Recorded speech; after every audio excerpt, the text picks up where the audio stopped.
Hello friends, welcome back in a ROSE project. This project is conducted by Rayat Shikshan Sanstha's Sadguru Garge Maharaj College, Karad. Myself, Jagtap SR. Currently, we are discussing a topic mechanical properties of fluids. In last lecture, we had discussed about the property surface tension. Now in this lecture we will discuss about the remaining part of that property. In today's lecture we will discuss about some points. The first point is explanation of formation of drops and bubbles. The second point is capillary action. In capillary action there are two phenomena, capillary fall and capillary rise. And next point is expression for capillary rise or fall. Now the first point is explanation of formation of drops and bubbles. Liquid drops and small bubbles are spherical in shape because force of surface tension dominate the gravitational force.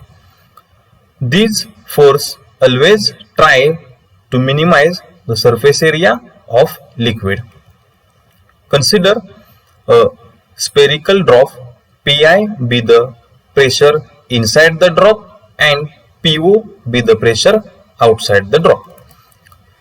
As drop is spherical in shape, the pressure Pi is greater than pressure Po. Therefore, excess pressure is Pi minus Po. Due to this excess pressure, radius of drop increases from R to R plus delta R, where delta R is very small. Let initial surface area of drop is A1 is equal to 4 pi R square. Consider this is the equation number first. Due to the excess pressure, the area of the drop is increased. Therefore, final surface area of the drop is A2 is equal to 4 pi R plus delta R bracket square.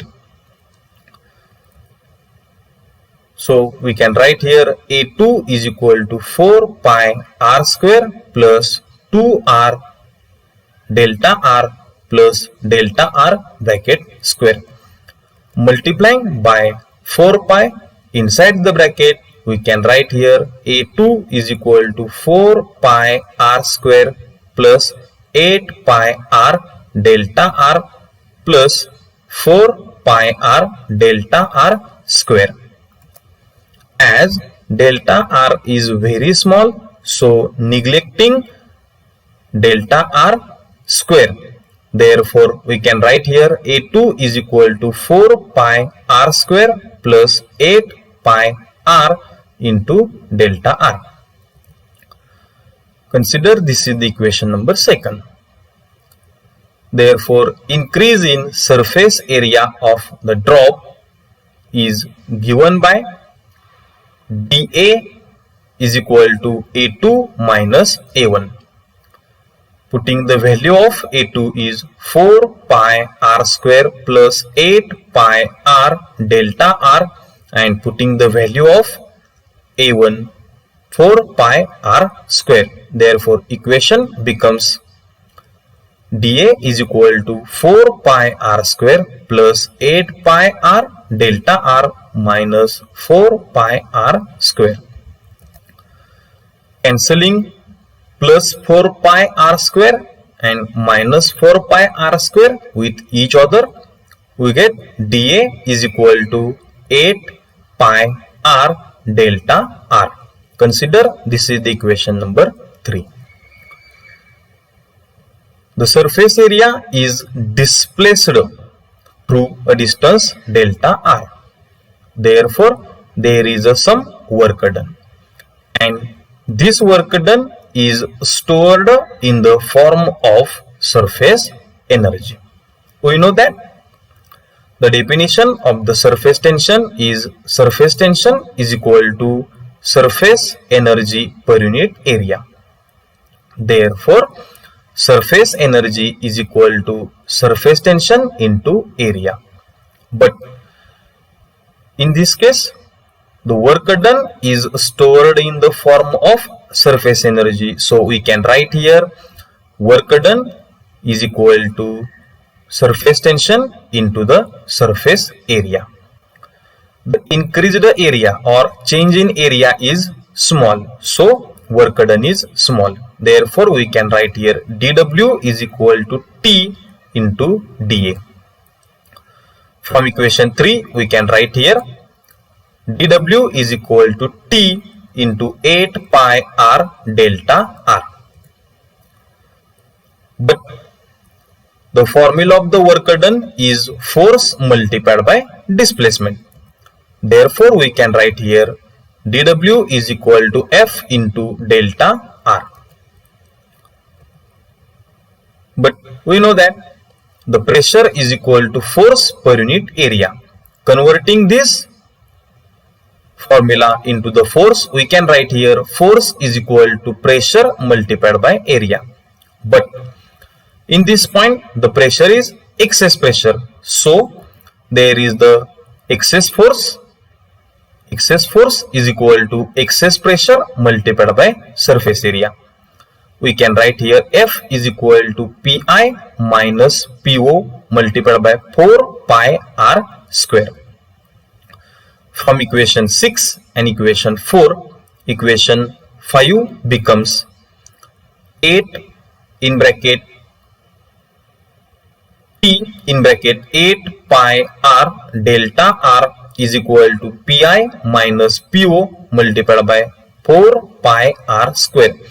And simplifying this term, we can write here Pi minus Po is equal to 2T divided by r. This equation gives excess pressure inside a drop. In case of the soap bubble, there are two free surfaces in contact with air, inner surface and outer surface. So above formula becomes Pi minus Po is equal to 4T divided by r. Excess pressure in case of the drop and excess pressure in case of the bubble is called as a Laplace law of spherical membrane. Now the next point is capillary action. A tube having very fine bore about the 1 mm and open at both ends called a capillary tube. The phenomenon of rise or fall of a liquid inside a capillary when it is dipped in the liquid is called a capillarity. There are two effects observed in case of the capillary. The liquid level is rise in a capillary when a water in a capillary tube. That is the water in a glass capillary. And the second observation is the liquid level can fall in a capillary. For example, the liquid is mercury and the capillary is made up of glass. There are some examples of capillarity. Now, the explanation of the capillary fall and capillary rise. The first one is capillary fall. Consider capillary tube dipped in a liquid which does not wet the solid surface. An example of this liquid is mercury and capillary is made up of glass. We know that in this case convex meniscus is formed. The point A is just above the convex surface and inside the capillary. The point B is just below the convex surface inside the capillary. Point C is just above the plane surface outside the capillary. It is the plane surface of the liquid. And point D is just below the plane surface of the liquid and outside the capillary. Consider PA, PB, PC and PD be the values of pressure at point A, B, C, D respectively. The pressure on the concave side is always greater than that on the convex side. Therefore, we can write here PB is greater than PA. The point A and point C are at the same level. Therefore, we can write here pressure at point A is equal to pressure at point C. That is PA is equal to PC. Now, the liquid surface between the point C and D is plane. Therefore, these 2 points have same pressure. We can write here PC is equal to PD. So, at point pressure at point C is equal to pressure at point D is equal to pressure at point A. Consider this is the equation number 3. From equation number 1 and equation number 3, we conclude that pressure at point B is greater than pressure at point D. Therefore, the point B and point D are at the same level. Thus, in order to maintain same pressures, the mercury in a capillary rushes out of the capillary, that is, there is a fall. Now the next point is capillary rise. Consider the capillary tube dipped in a liquid which wet the surface. For example, liquid is water. As we know that in this case concave meniscus is formed. Consider point A, B, C and D such that point A is above the concave surface and inside the capillary. Point B is just below the concave surface inside the capillary. Point C is just above the plane surface of the liquid but outside the capillary. And point D is just below the surface, plane surface of a liquid and outside the capillary. Now the PA, PB, PC and PD be the values of the pressure at point A, B, C and D respectively. The pressure on the concave side is always greater than convex side. Therefore, we can write here PB is less than PA. The point A and point B are at the same level. Therefore, pressure at this point is same. So, we can write here PA is equal to PC. Consider this is the equation number 2. The liquid surface between the point C and point D is plane. Therefore, the pressure at this point is same. Therefore, we can write here PC is equal to PD.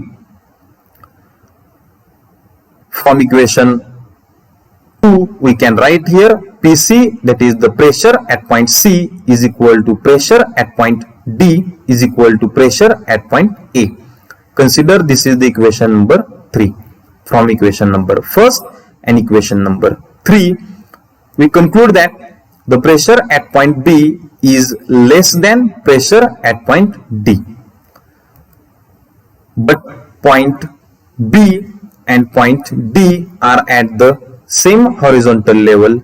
Since thus, in order to maintain same pressure, the water in a capillary rushes in a capillary, that is water is rises in a capillary. Now the next point is expression for capillary rise or fall. Consider liquid rises in a capillary. Let R be the radius of the capillary tube, theta be the angle of contact of the liquid and solid surface. Capital R be the radius of the meniscus. The pressure due to the liquid, that is the water column of the height h, must be equal to the pressure difference due to the concavity.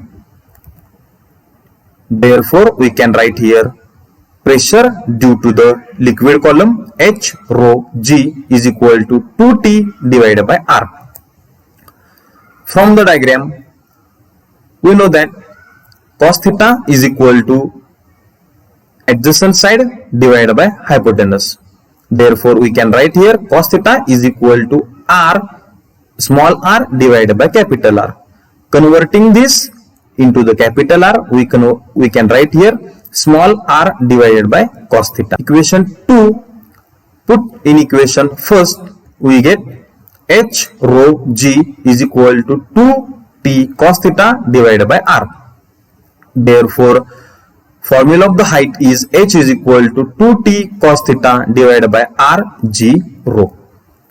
This is the expression for capillary rise, and also we use this expression for capillary fall. Converting this into the surface tension, we can write here T is equal to R H rho G divided by 2 cos theta. Now, second method to find expression for the capillary rise, that is using forces. Rise of water inside a capillary is against gravity. The length of the liquid in a contact inside the capillary is 2 pi r, that is circumference. Thus, the force due to the surface tension is Ft is equal to surface tension multiplied by length. As we know that the surface tension is equal to force per unit length. Therefore, Ft is equal to T multiplied by 2 pi r. The direction of this force is along a tangent. The vertical component of this force is T multiplied by 2 pi r multiplied by cos theta. Ignoring the liquid in a concave meniscus, the volume of the liquid in a capillary rise is given by V is equal to area of cross section multiplied by height, that is V is equal to pi r square into H. Now, mass of the liquid in a capillary rise is mass is equal to volume multiplied by density. Therefore, M is equal to pi r square H multiplied by rho. Weight of a liquid in a capillary is mg. Putting the value of M, we can write here W is equal to pi r square H multiplied by rho into G. Therefore, weight of the liquid in a capillary is equal to force due to the surface tension. Therefore, we can write here W is equal to force due to the surface tension.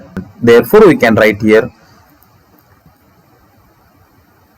pi r square H multiplied by rho into G is equal to T multiplied by 2 pi r cos theta.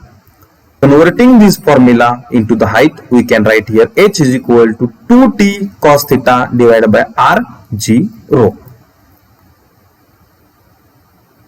Equation 7 gives expression for the capillary rise, and We know that we use this equation for the capillary flow.